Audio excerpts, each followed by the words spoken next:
Welcome back to On This Day in Grateful Dead History. Today we're doing a quick dive into May 21st, 1974. Seattle, Edmondson Pavilion. That show was actually released officially, part of that Pacific Northwest 73-74 box set.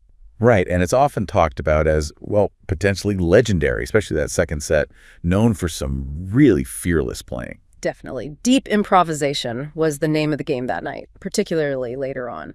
So our goal here is just to give you a feel for why this show gets talked about, pulling from a review over on GratefulDeadBook.com, the highlights, the vibe. Without needing the full multi-hour commitment right now. Exactly. And hey, if you do want to dig deeper, remember there's a link in the bio for This Week in Grateful Dead History. Got listening guides for all the shows this week. Good resource. Okay, so Seattle 74, first set.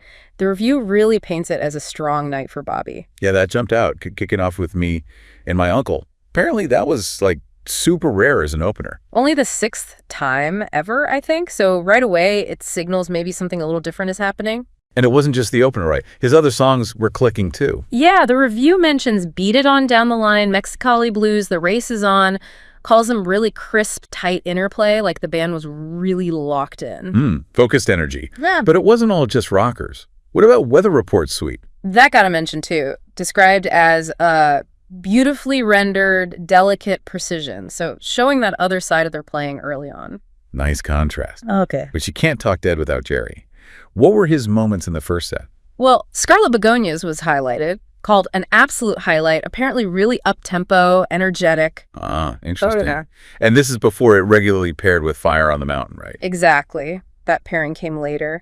And Row Jimmy was mentioned too, described as sincere, kind of emotionally aching. Donna's vocals and Keith's piano got nods too. So pretty solid, well-rounded first set. But okay, let's get to it. The second set, that 46-minute playing in the band. Yeah, the centerpiece. Their longest one ever recorded, I believe. The review calls it just pure, unrelenting exploration. Starts apparently with a pretty triumphant wail from Donna. Oh, cool detail. Setting the stage before they just dive in. Right, and then it's deep improv territory.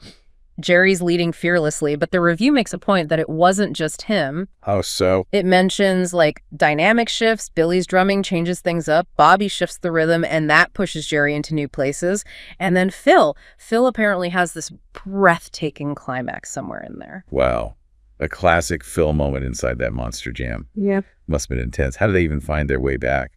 Yeah. The review uses the phrase eerie synchronicity. Somehow, after all that chaos, they just lock back into the closing verses together. That's the Dead for usual. Yeah. Okay, so after that monster jam, what else? Quick, punchy Big River, and then the closing run. Eyes of the World, Wharf Rat, Sugar Magnolia. Classic sequence. How did those sound? Eyes was described as intricate, flowing, Wharf Rat.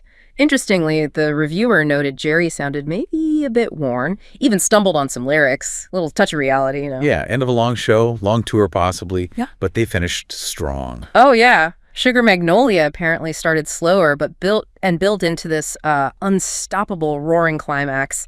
Left the crowd buzzing, I imagine. So wrapping it up, this Seattle 74 show. It sounds like you get the best of both worlds almost. Tight, well-played songs in the first set, especially from Bobby. And then this absolutely epic, boundary-pushing improvisation defining the second set, anchored by that historic playing. A real showcase of their range, the precision and the fearless exploration. Exactly. It really captures that spirit, doesn't it? Their willingness to just see where the music would take them on any given night. Definitely. So if you want to hear the Dead really stretch out, May 21st, 1974 seems like a key date to check out. Maybe just cue up that playing sometime.